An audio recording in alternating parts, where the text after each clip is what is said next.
What's up, everybody? What's up, everybody? Uh, Happy Monday to everyone. Um, Welcome to another episode of This Brother Talk. I'm Tony, and I just come to you every Monday at 7:30 Central, 8:30 Eastern, just to bring you some of my thoughts and ideas and opinions on sports and stuff and sports topics that interest me. I can't talk about all of them because I don't have enough time. I can't sit here all day talking about that because I can talk sports all day, every day. But we got a host of things to talk about, from Shakari Richardson to Cam Newton, Tom Brady. It's a lot of football talk and some basketball talk. So we're going to dig right into things, and um, we'll first start out, with Cam Newton. He out for 5 days because he went out of New England to an appointment or something, and he got a COVID test, and per NFL rules, he can't do that. So he broke protocol, and now he can't be at the facility for a total of 5 days. He can come back on this Thursday, which, I mean, said it was a misunderstanding of the rule. And me personally, I don't see an issue with someone if they had an appointment outside of the city they're playing in, and they decide that they're going to be, proactive or, responsible and get a COVID test. And it showed that he didn't have COVID. He tested negative on all of them. So I don't understand why he can't come to the facility for 5 days. I'm baffled by that. I don't know if it's, a thing where I'm not even going to go there. But for the most part, I think that there's a lot of people in New England happy this happened because they really want Mac Jones to be their starting quarterback. But I think Cam Newton has won that starting position. I don't think this should affect him going forward because he's a professional. It's not like he has COVID. He just has to be away from the team and everything. So I'm pretty sure that he will, get himself together, stay, in shape, continue to practice on his own. But I think the rule is kind of crazy to me to have someone that, has to go and have some type of appointment outside the city they're playing in, and they just be, responsible and get a COVID test to make sure that they haven't did anything wrong to put the team in jeopardy. But the rule goes against that and basically says that, he is putting the team in jeopardy because of him going out. He got to get COVID tests within the organization. But last time I checked, the COVID test is a COVID test. It shouldn't matter where it come from or who it came from, as long as it's administered the right way. It's done by, a physician, and, it comes back negative. And if that's the case, then I think New England, I ain't going to say New England, but the NFL is dropping the ball on this right here. I think, if he was being negligent and, and playing with the rules and stuff like that, it would be totally different in my personal opinion. But for him to try his best to make sure he did the right thing, getting the test and making sure he was COVID free, and then bring nothing back to his team and teammates. I just think that's a ridiculous rule that the NFL has. And at the end of the day, if a player comes out and says that, I have to go out of state or out of the city, I think, them being responsible enough. Like I said, if he was being negligent, then I would completely understand. But him doing the right thing, he still gets penalized for it.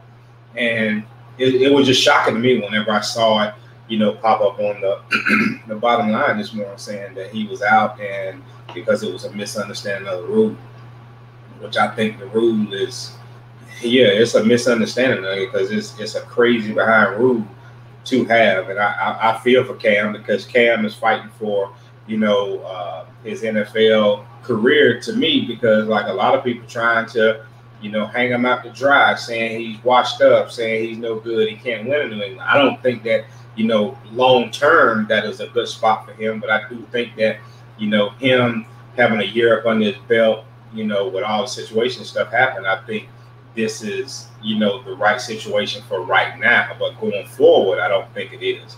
And I think if New England fans are smart and New England's smart, they wouldn't stick their quote unquote franchise quarterback out there to be hung out to dry, meaning Mac Jones, that and basically bitching Cam. Like I can't see that happen. I see him learning for a little while and then going from there. I think that this rule is crazy. I don't like it, and I just feel for Cam because I feel like he did the right thing. Go get a test to make sure you don't bring that back. But who am I? I don't make the rules, and I feel like the people who are making the rules are people that they don't really take a lot of stuff into consideration.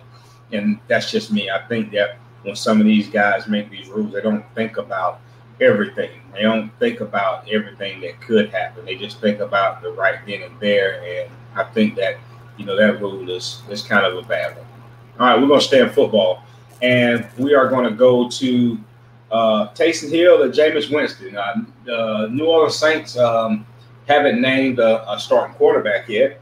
Sean Payton hasn't. But a lot of people are asking questions. Should it be Taysom Hill or Jameis Winston?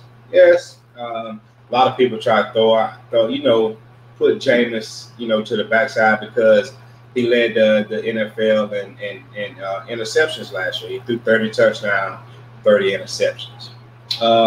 Do I think that's a good ratio? No, I don't, because he was basically playing for the other team. But it also has something to do, and that was not last year, that was year before, because he played with the Saints last year and he was a backup. But the year before he did 30 and 30. And people don't understand who his coach was and how his coach coached and how it's just, I think that the coach was bailed out this year because he had a QB that understood that you just can't air the ball out all the time. And he had Tom Brady. And I think Bruce Arians, it was proven whenever he was the offensive coordinator in Pittsburgh, that's exactly what he did. He tried to air things out. Ben Roethlisberger was a high turnover guy, and say he threw 30 turnovers, interception, but that was that. And I think that Jameis sitting behind Drew Brees and learning from him, and picking up some stuff on Sean Payton, I think this should be Jameis's job, because a lot of people don't take into consideration Taysom Hill. Taysom Hill started 4 games, but he played in just about all of them, so he had a lot to do with their play calling, their plays, and their offense in general. But the games that he did, me personally, I didn't see, starting franchise quarterback or just a starting quarterback in Taysom Hill. And then what a lot of people fail to realize is if you do your homework, Taysom Hill was third in fumbles, and he only started 4 games at quarterback. And so, you want to talk about Jameis, having interceptions, and watch the game where Taysom Hill just missed a receiver that was wide the hell open through an interception. Jameis threw an interception where the ball was tipped, deep ball. And me personally, I could live with something like that, but I think that, his decision making, he's shown that he can be a great decision maker. He didn't win a national championship for no reason. He didn't get drafted in the NFL for no reason. He had an awful year with turnovers, with 30 interceptions 2 years ago. And I think that if Sean Payton is smart, he'll start Jameis and will continue to use Taysom Hill as he's been using him, because he could be a nice dual threat. Will he do that? I don't know. But I think that one, I think if both of them are battling and it's been a good competition, I think that's a good problem to have. So I don't know what's going on in training camp. I don't know who's been better, but from my understanding, they said Jameis got a little bit of edge over him. But I think that that's a good problem to have, especially if both of them are playing well and both of them are doing what they're supposed to do. But I do believe that if the Saints are smart and Sean Payton is smart, I think that he would be wise and playing Jameis at a starting quarterback. I think they will get more because I think Jameis is more of a traditional quarterback, where Taysom Hill, I think he's going to do a lot of looking to run and all that good stuff. And you got some Michael Thomas out there on at receiver. You got Alvin Kamara that could set up the play action for all of that. So I think Jameis Winston is the best option for that. And then you use Taysom Hill in those roles were using whenever he was backing up Drew Brees. So we got a little bit more time before the first regular season game, and I think Sean Payton will make the right decision. I think the right decision would be Jameis Winston. I think that he will have a better year. I think his turnovers will be down. Interceptions will stay up because he's proven that 30 touchdowns is nothing slight. And if he take away half of those interceptions and turn them into turnovers, that's 45 to 15. I still think 15 is heavy, but it's a big difference in ratio of points to turnovers. So we'll see what's going to happen out there in New Orleans and see what's going to happen with them. I think that Sean Payton, at the end of the day, I think that he would go with Taysom Hill. All right, so I'm gonna get on my quick talks real quick, and we're gonna talk about a couple of things that was very interesting, but I'm not going to speak on them very, very long, and then I'm gonna get into some stuff. All right, so first quick talk is the Raiders want Khalil Mack back, which I think that's the craziest thing that I can possibly hear. You just traded the guy away a few years ago when John Gruden became the head coach, and now you want him back because you need that position filled. I think that's the craziest thing I've heard. And if I was Khalil Mack, I wouldn't want to go back because once you got there, you didn't feel like I was good enough for that spot. So I'll stay right there in Chicago. And then my thing is, if they get him, what are they going to give up for him? That's the biggest thing. If they get Khalil Mack, what are they going to give up for him? Because he's not going to come at a cheap price, and I feel like that's just crazy that you get rid of him and now you want him back a few years later. That is crazy, but that's neither here nor there. The next thing is Tom Brady says that this year may be his best year. He's optimistic that will be. I don't know if that will happen simply because Tom Brady, he's a fine, father time and everything, but I think that slowly, I'm sure a lot of people are making big deals about throws and stuff, but you got to realize it's not in-game situations right now. You don't have the pressure of the defense on you like it usually would be, and I think that if a lot of teams, in order for him to have his best year, his offensive line has to stay healthy, and if they don't stay healthy, which they were very lucky last year to have had that they stayed pretty much healthy. So we'll see what happens. I just think that that's real big of him to think that his season is going to be one of his best seasons. But I think it will be hard to be better than his 2007 season, if I'm not mistaken. That would be very, very hard to top, but that was one of his best seasons that I seen him have. And then we're gonna stay on quarterbacks. Carson Wentz, he back at practice. Had a quick turnaround from his foot surgery. So his foot, and then said he's participating with with the first team with all the offensive reps with 7-on-7s and stuff like that. So I think that he's optimistic about playing in week 1. I hope he plays week 1, but I hope at the same time he's not rushing. I hope the doctors are saying to him, like, we're gonna take it slow, we're gonna take it easy. If your foot is not healed, then you're not gonna play. I hope that he has the right people in his corner telling him the right things, because I feel like if he goes out there this year and he gets hurt again, then people are gonna look at him as a liability, and he won't get another payday. And I don't see him being a starting quarterback after that. If he can't prove that he can stay healthy this year, I think after this season, if he gets injured, hopefully he stays healthy. He was with my Eagles, and I pray that, I like the kid. I felt like he was a good quarterback for us. We ran him out of town, but I hope that he stays healthy, because I still want to see him do well, because the way I look at him is, once an Eagle, always an Eagle. Like, it's not like he tried to do anything to demolish or, mess up the relationship with fans or with the organization. So once an Eagle, always an Eagle. And so I hope that he does well.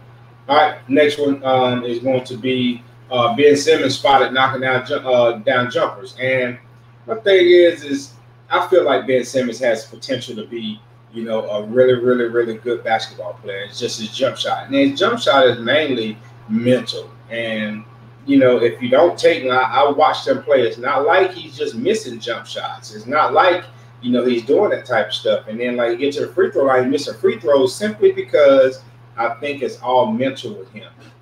When you don't take wide open jump shots, that says a lot about your mental. I can understand if you're taking jump shots and you're missing them and you're missing them badly, but he's not even taking them. So we don't know if he could be, a decent shooter or anything like that. So, with that being said, it was a good thing to see him knocking down jumpers, but I would like to see it, in games where, the fans are there, you got a lot more pressure, and, you go from there. So, like, it was good to see him doing that, knocking down shots. Hopefully he can carry it over into the NBA season, because a lot of people have been killing him about not being able to shoot and all that good stuff, but you just got to put in the work. And I think it's more mental with him. If he can get past the mental side and the mental aspect of shooting, then I think that he will be, just fine. So, so we'll see what happens with Ben Simmons come this basketball year. He's knocking down a few jumpers, so we'll see. All right. Next thing is LeBron James gets 0 votes for best player.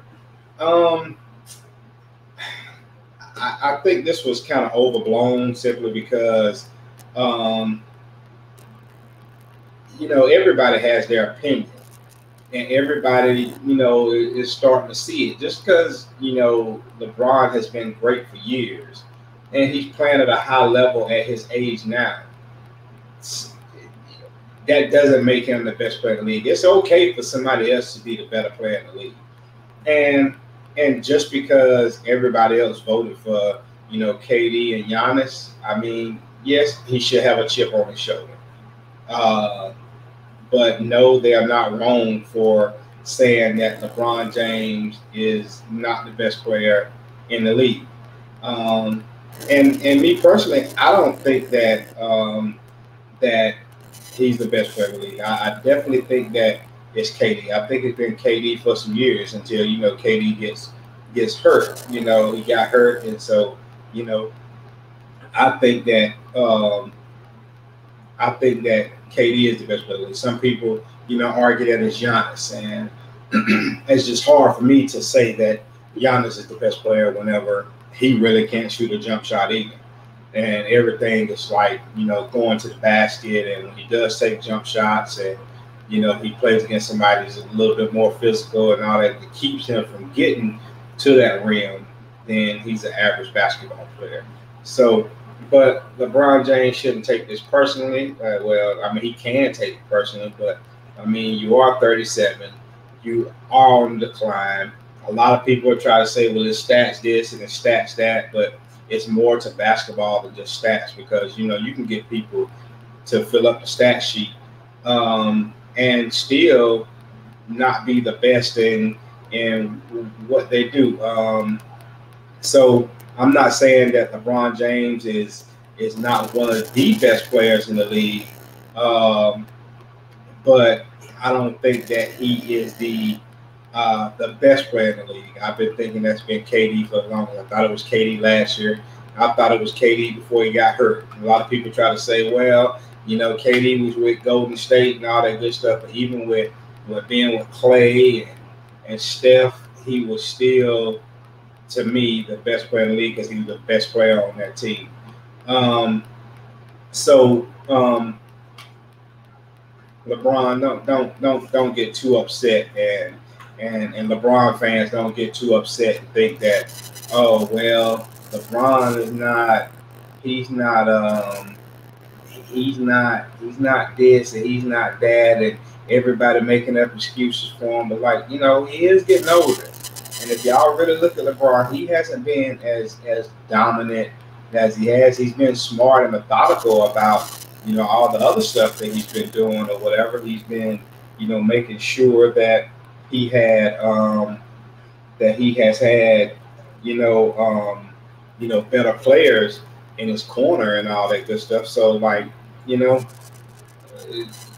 stop with all of that. Those guys have. If it was me voting, I would have voted for KD. So a lot of other people think that way, and just because he's been one of the best players and he was the best player in the league for some years doesn't mean that he's still the best player just because his name is LeBron James.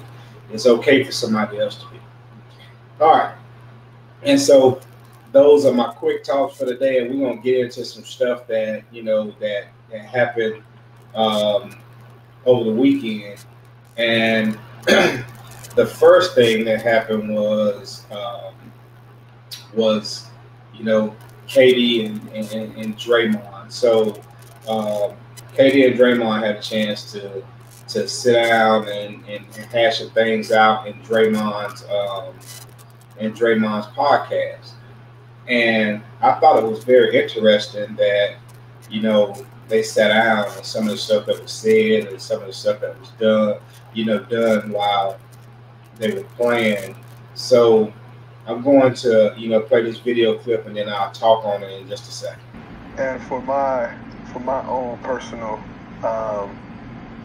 sanity, because I've been getting my ass kicked ever since you left.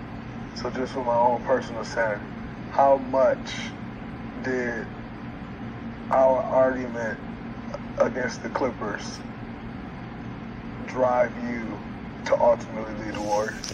It wasn't the argument, it was the way that everybody, Steve Kerr, acted with that and go finish the task. I don't think we did that. We tried to dance around it. I just didn't like how all of that, just the vibe between all of that, it just made shit weird to me.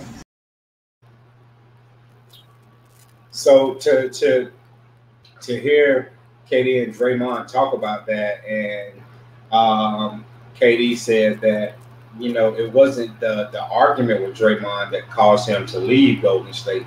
It was the handling of it that caused him to leave, because they just basically tried to put a Band-Aid over it and, basically didn't want to man up. And he basically wanted both of them to be held accountable for what had happened. I don't know how KD could be held accountable for something that somebody went at him for him defending himself, but I guess, whenever it happened, it's a team thing. So he felt like, they should have been held accountable. And, he was right. Whenever the Bulls played and Scottie Pippen didn't go in, a lot of those guys, even if, they were the last man on the bench, they were basically saying it was messed up that he did do that. And for Draymond to do what he did in the middle of the game, I feel like not only, they didn't say anything about the players, they just said Steve Kerr and Bob Myers were the ones who, tried to put a mask and stuff on them and everything. But I feel like, other players like, Steph, Clay, they and that's been my biggest issue with the whole Golden State thing. Like, a lot of people try to say, Steph was, just because he was the best player, he's a natural born leader and all that stuff. But no, Draymond is the leader of that team. And Draymond is the guy that would check other people. And I feel like Clay and Steph, they should have checked Draymond right then and there and let him know, like, that shit can't be happening up under our watch. And Steve Kerr should have done a better job. And it was just interesting. And, later on, he went in and Draymond, like, shortly after that, said the same thing. He was like, he told them that they was going to fuck it up. And, and that's what they did. And KD being the guy that he is, like, he's a whole lot more outspoken than this. In this thing, he talked about how, he was a bright-eyed kid and, he was just happy-go-lucky and, all that good stuff. And, like, how he became himself whenever he left Oklahoma City. He talked about all that stuff, but, in holding conversation with him, like, he felt like for a while it was time for a change. And a lot of people killing him about, going to leaving Oklahoma City and going to Golden State. But, like, if that's the way you want to play, and those are the ones who plan it, like, I've come into realization that, this is the way, sports is now. Like, a lot of us back in the day, if we were playing, I wouldn't have joined teams I wouldn't have joined up and teamed up with somebody who beat me and I was up 3-1. But at the same time, who's to say he was looking at it that way? And for him and Draymond to sit down and talk about that, evidently they have, hashed out their beef and they don't have any issues or anything like that anymore. So it kind of falls back on the organization now. Like, you got to take a look at Steve Kerr. And you got to take a look at Bob Myers and see, like, really, truth and honesty, is Steve Kerr the coach that everybody thinks that he is? Like, I've been saying it for the longest, like, Steve Kerr, not a great coach to me. A lot of people try to make him out to be, but, Mark Jackson built that team. The foundation was already done. Anybody with all the personnel and stuff they had could have went out there and won games. And it proven whenever LeBron and them come back and beat them when they was down 3-1. The 72, the 73-9 team they had. Like, and I was telling people, like, the playoffs and the regular season is different. Like, they winning games and, and then KD goes there and they basically make them unstoppable. Like, I thought anybody could have beat them the years that, before KD got there. Anybody could have beat them in my personal opinion. Just because they won 73 games, that doesn't make them the best team and all that stuff. I was like, they could have easily lost to anybody. And so for KD and Draymond to both think the same thing and talk about this together and say it was basically the organization that screwed up everything and, the way they handled it. And I feel KD, the vibe was kind of off. It made him feel kind of weird. So he got the hell out of Dodge. And so, with that being said, you honestly got to take a look at, honestly, we do. We got to take a look at, the entire organization. And I've heard a few people talk about they didn't have no, African Americans or blacks to come in and, kind of help be mediators in the middle of that. But you don't need a black person to come in and mediate between two black people. Like, it could have been anybody. He could have been damn yellow, as far as I'm concerned, and came in and been a mediator and just been like, look, this is what it is. And, at the end of the day, if you guys, both of you wrong. Draymond, you wrong for what you did. KD, the way you responded, you're wrong for that. Like, it didn't have to happen during the game. We had that stuff in-house and all that good stuff. And it made both of them see the error of their ways. And it could have been handled a whole lot different. Don't take a black person to fix, just because two black men are arguing. It doesn't take a black person to fix that problem. Anybody could have fixed that problem because it wasn't like it was nothing societal.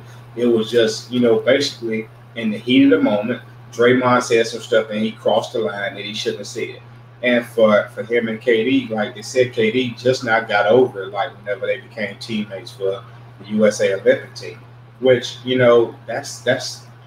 that hits hard and let you know, like, that team really meant a lot to him. And honestly, it says a lot about how he felt about Draymond Green too, because, for him to, let that bother him that long and they finally became teammates for USA basketball.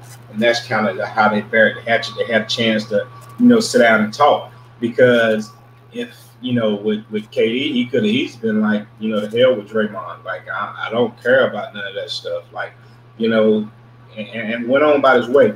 But it proved to show that, he really did care about that situation. It's just that the organization didn't handle it the way that they were supposed to. And it's unfortunate it was that way, because they could have had like a true dynasty with KD. And like I said, before KD, I felt like, anybody could beat them. Just because they won 73 games, I didn't feel like, that would make, a hell of a difference, that, they would just, beat everybody. But for them to have KD, I just felt like they was freaking unstoppable. But he didn't get hurt against Toronto. They probably would have swept Toronto, and Kawhi Leonard and won, won another championship. And so, it's a lot of history between those guys. If they could do it all over again, do I think that they would, change everything? Yes, I think Draymond probably would have handled it differently, because he said he's been getting, killed since KD left. But, it's proven that it's more than just Draymond. Like, now, if Draymond's been getting killed, now we need to start taking a look at Steve Kerr and Bob Myers and say something to them, because, they had a lot to do with Kevin Durant leaving. And, like, when this guy is saying stuff, like a lot of people saying this is not KD, and how, because he talked about how he, goes and back and forth with fans and all of that good stuff. And the KD that we saw in Oklahoma City on the basketball court, yeah, that's the KD that we used to seeing. But the one off the court, that wasn't the KD that wasn't the real KD. Like, he was muzzled here in Oklahoma City. And now he's away from that. He's being himself. He's speaking his mind. Yes, he gets into it with fans. A lot of people don't like it, but guess what? He likes that type of entertainment. That's the type of guy he is. I'm not saying that he's right or wrong, but if he wants to, and that's the whole purpose of social media. A lot of people get upset because he responds in certain ways and all of that good stuff. But like, when somebody come at you sideways, just because you come back at them and you're not, using one of these politically correct statements, then you can't get upset with the guy. Brian said they mismanaged the whole situation after that. All the way. Yes, Brian, I agree with you on that. They mismanaged all of that, because I feel like this right here. I feel like, Brian, like, I'm gonna put this back up there. They mismanaged that whole situation, and this is what I feel like. I feel like they wanted KD to be there and play and win that championship. So if he did decide to leave, he could be like, if it was crossing his mind, now we just won, 3 in a row. So why leave when we can win 4 or 5? And so I think that was their thought process. So let's win with him now, and hopefully we can put a mask over this injury, because everybody knew it was Achilles. They kept saying it was a calf, and we knew it was a damn Achilles. And like, you're right, Brian. They mismanaged that whole situation. Like, from that situation until KD get hurt, they really, really screwed that up big time. And I know they regret it right now, because they could have had a freaking dynasty, and like, they could have just been winning. Like, I mean, name a team that could have beat Golden State in this era right now. Like, forget LeBron going to LA and teaming up with AD. He would have needed a whole lot more than that to beat that team, because one, I felt like KD was the best player in the world, and then you had 2 of the best shooters to ever play in the game of basketball, Steph Curry and Klay Thompson. So, and then, that put Draymond as your 4th or 5th guy, and that's the perfect scenario for him, because there's no pressure on him. He doesn't have to be the 2nd or 3rd guy. He can always, like, the most that he would probably come up if, they took two of them out, he would move to like the third option. So like, now he's definitely the third option with the team that they have now. And if one of them went out, he was the second option. And that's not a good fit for Draymond to be, that second option. That's just not him, because he's more of a glorified role player. And, and I applaud him for that. Like, I'm not hating on him at all, because I think that's what's wrong with the league now is a lot of people don't know their roles, and he knows his role. He knows his role is to be the leader, do whatever they got to do all the dirty work and all that good stuff. It's not to score. The guy might not score in a game. He set people up. He sets screens. He rebounds the basketball. He plays defense. He's rough and rugged. So, I think that's one of the biggest things whenever it comes to that. And so, yeah, Brian, I have to agree with you. They mismanaged that whole situation, because at the end of the day, I would have made KD feel like, you're a king right now. So what we're going to do is, KD, we're going to shut you down, and we're not going to let you play. And we're going to get this, this Achilles right, because we want you to be with us long term. And I do believe with that happening, that had a lot to do with him, that some of that had a lot to do with him leaving the organization also. So, that being said, like you said, they mismanaged a lot of stuff. And that was one of the things. And, to sit down and listen to them talk and, speak what was on their mind is more on the organization to me than on Draymond Green. I used to blame Draymond because I was like, KD gonna leave because he's not about to put up with that crap. And, Draymond crossed the line. And, and like I said, you didn't hear him say anything whenever they was talking about that particular incident. They talked about Steve Kerr and Bob Myers, but I'm looking more at the incidents with Steph and Clay. Like, something has to be said to Draymond. You've seen DeMarcus Cousins try to calm him down when DeMarcus Cousins was there, but nobody else really with any clout said anything. I know if I would have been a part of the team, I would have definitely said something to Draymond. Like, we can't have that type of bullshit. Like, you can feel the way you want to feel, but you're not gonna air that stuff out. You can handle that stuff behind closed door. If you got a problem, you think that he got one foot out the door, you go sit down and talk to him, hold a conversation with him. Man, it was that simple to me. And so, it is what it is. They have buried the hatchet. It happened, over in the Tokyo Olympics this year. So I'm happy they hashed it out. Am I happy that KD left? Sort of, kind of, because it balanced out the NBA, because I felt like if he stayed in Golden State, they could have won championship by championship. They would have just been healthy.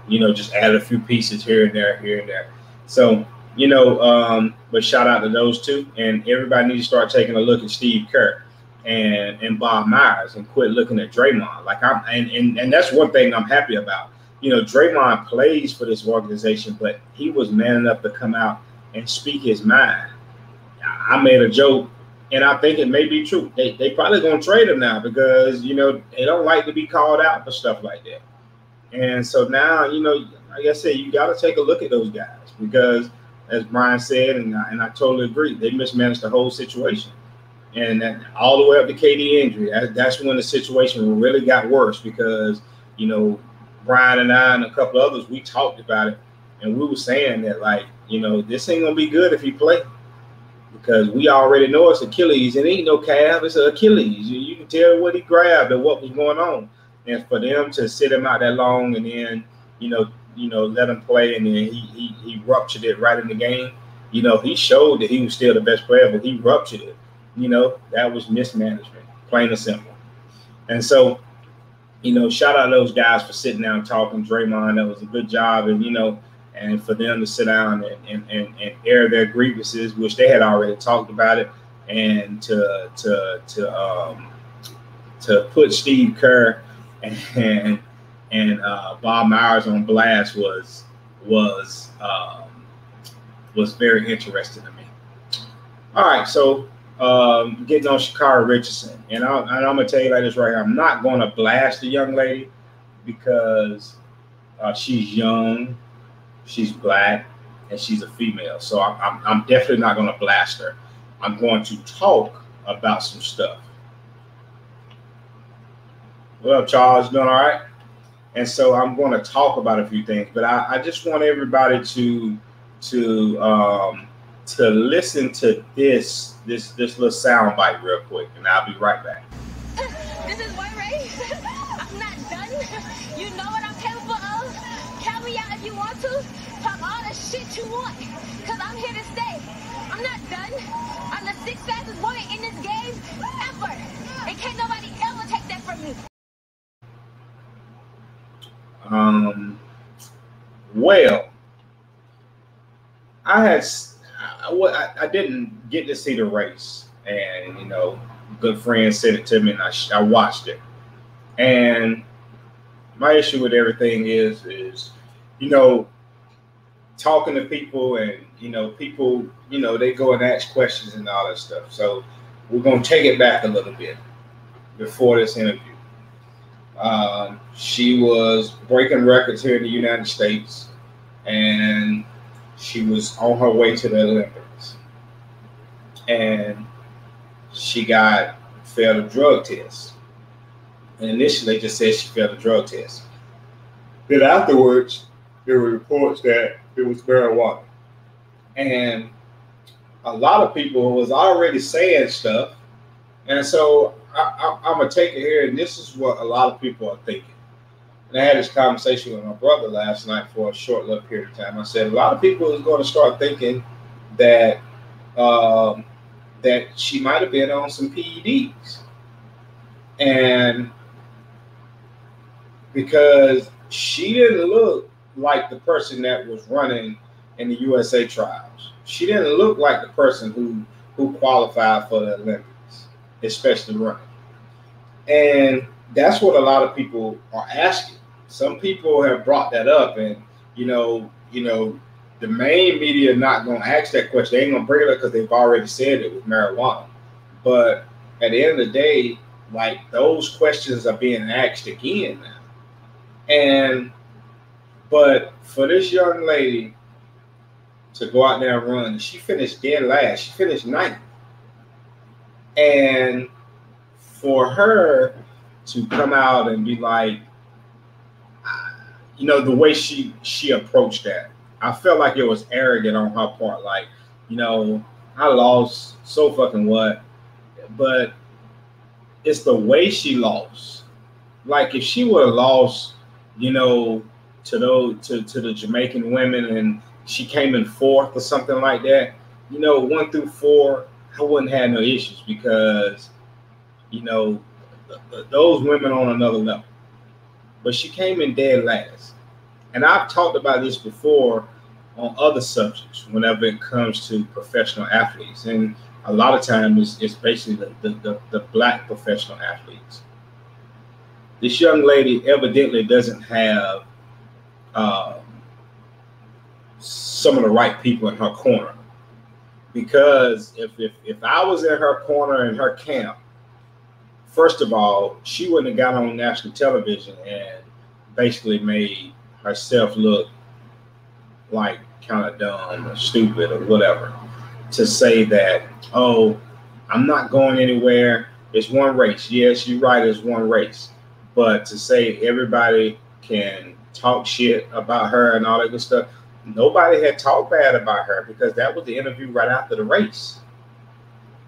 But at some point in time, she's going to have to humble herself, because my good friend brought up a good point. Like, Usain Bolt used to win, and he knew he had won, and he would jog across the line. And the Jamaicans would do that sometimes. The women would do that. But this time, they all ran through the finish line so they could make sure that they added insult to injury. And for her to come out with that type of interview, it kind of baffled me, because my thing is, like, you need better people in your camp to to humble you and tell you like your ass gotta you gotta work harder. You gotta be better because you just got your butt whooped. And like it wasn't even close. It wasn't even close. And I said it whenever everybody was talking about let her run. I was like, you got those Jamaican women that's just doing great things, and like don't think that she just gonna run all over them. And so the good thing is, and Charles, I have to agree with you.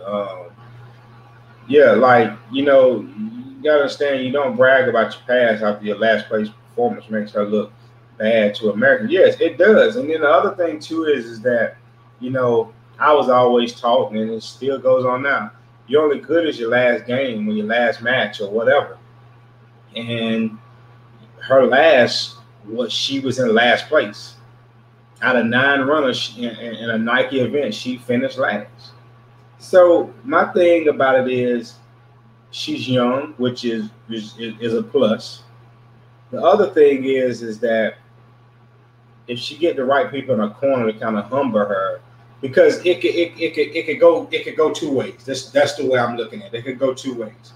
It could go a way that not good because she doesn't see this as a problem, and she continues to see that, oh, well, I did this, the last time, like she's making a big point. I'm the 6th fastest woman in the sport ever. It has nothing to do with anything. Nobody can't change that. Yeah, you broke a record and all that good stuff. But what did you do in that meet right there? What did you and this is what I say that a lot of people don't understand. She was here in America, she was beating, American runners. And that wasn't the biggest stage. It was just a stage that she was used to running on. But whenever the pressure's on and you got everybody in the world that's the best from their country, and that's what I used to tell people whenever come to college and stuff, like you can get recruited the next year, they're going to try to recruit somebody just as good as you or the same skill set or whatever, because they try to get better each year. And so, and whenever you go to college, not only that, is when you go to college, is that you're the best from your school, you got somebody else the best from their school, and somebody else the best from their school, then you put all of them together. And whoever performs better, that's who's going to have the best year, the best career, and all that good stuff. And so you took her, she was the best in the United States, and then all these run for Nike. All of them are sponsored by Nike. And so Nike held this event, and all of them ran. So you got the best in everything from each country.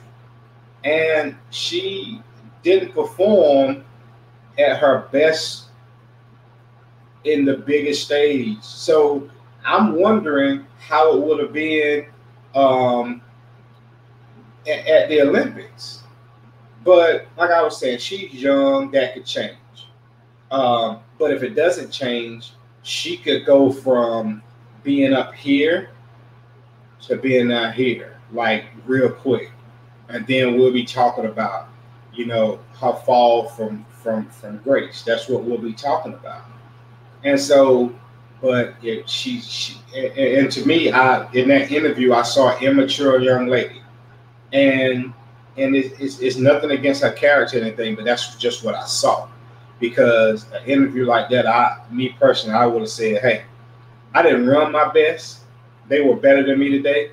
I got to get back on it, and I got to get back and work harder, to show that I can compete with them, that I can beat them.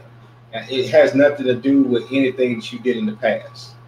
And like, not only the Jamaican, everybody else who ran against her, it wasn't even close. It wasn't even close. And Neil, what you said, Neil say, being so young and immature, maybe she has rebounded from her disappointment or her mistake, not making excuses, just looking at possibilities, but she does need better guidance. Yeah, I agree with you, but at some point in time, we have to, Charles, at some point in time, I'm going to get back to you, Neil, said, Charles said, to me, I think she hurt herself because the competition would not respect her after this too. I mean, I kind of agree with you on that, Charles. They may not respect her anymore. She's gonna have to earn respect again.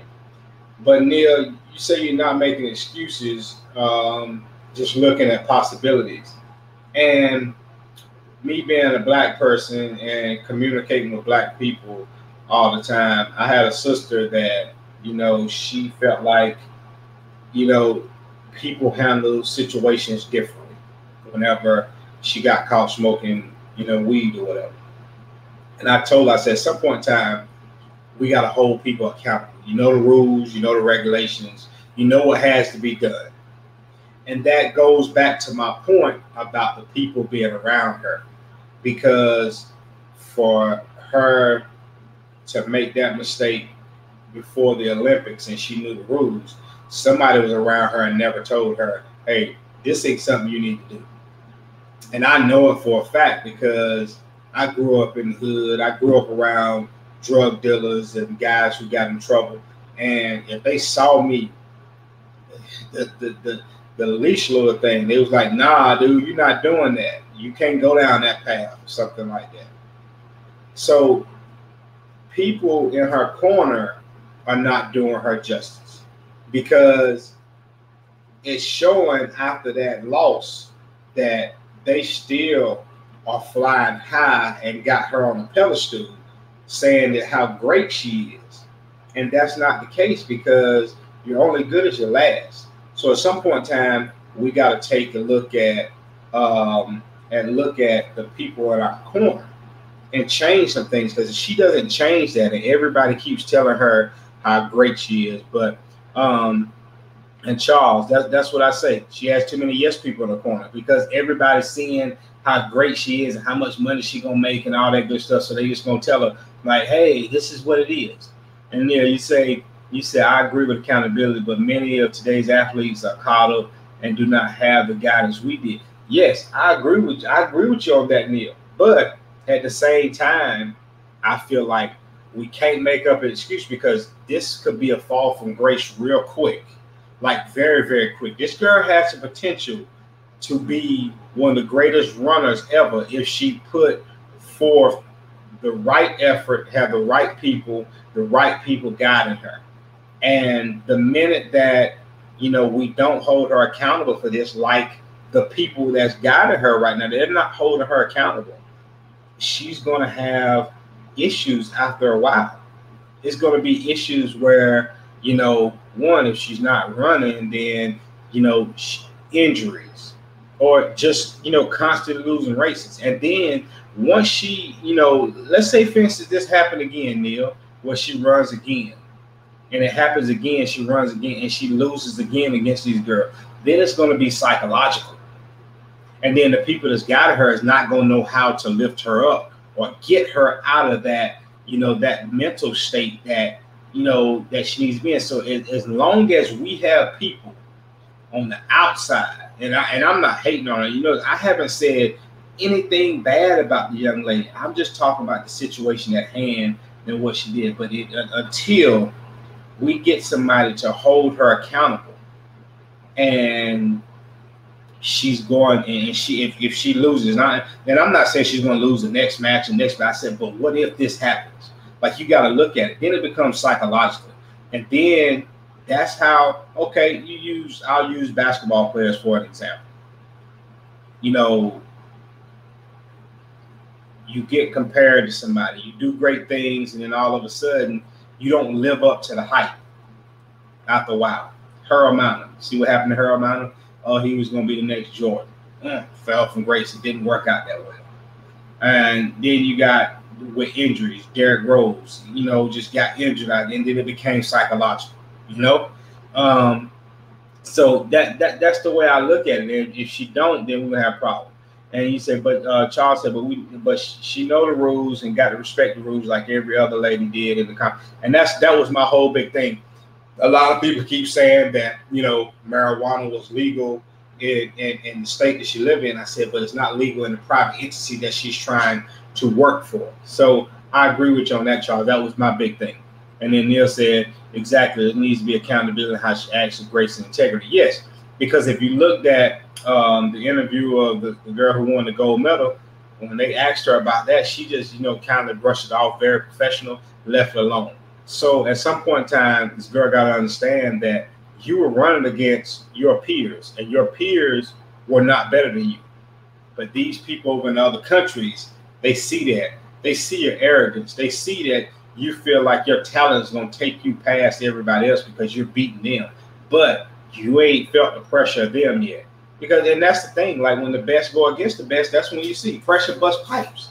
And like, we're going to see. And this is what I would like to see from this young lady. We're going to see what type of true runner she is now, because she got her ass handed to her. So we're going to see if she's going to be a great runner, because a great runner bounce back from that. And that's what I want to see from her. I don't want to see no interviews talking about you're the 6th fastest ever. Who gives a shit about that? Like, I really don't care about none of that stuff. I want to see you, lace them up, get out there and beat the Jamaican women, because they've been coming 1, 2, or 3. And like, it ain't been close. They've been beating you by a second and a half, and all that good stuff. Like, it ain't been close. So, and running a second is a big difference, And so, that's really what I would like to see. And so we're going to be able to tell what type of fortitude that she has, moving forward. Because this was, if it was me, it was embarrassing. I know it's embarrassing to her. A lot of people have been trying to drag on social media and all that good stuff. I'm not with all that, because it could have been as simple as a bad day. But how she bounces back is going to tell the story for her, because she will have to compete against them ladies again. And I know one thing about them, because they push each other.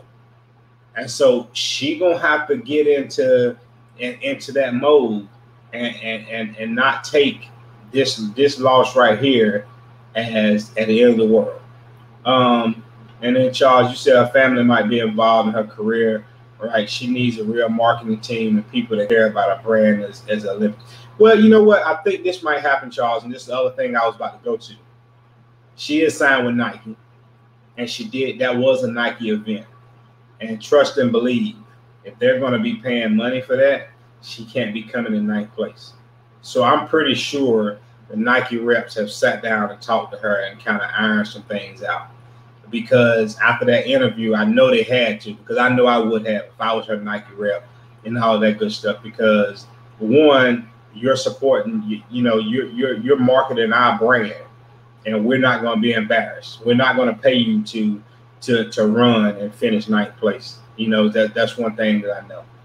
So, we'll see what happens. Like I said, I saved that for last because I didn't want to. She needs a peer group like the Jamaican women who care. Yeah, I agree. But she also needs some people to tell her what she fucking up on too. Plain and simple. Like that's what they need to do, because from the start of that race to the end of that race, she didn't stand a chance. It just looked like she wasn't prepared. And if she wasn't prepared, that's on her camp, that's on her group, that's on whoever with her.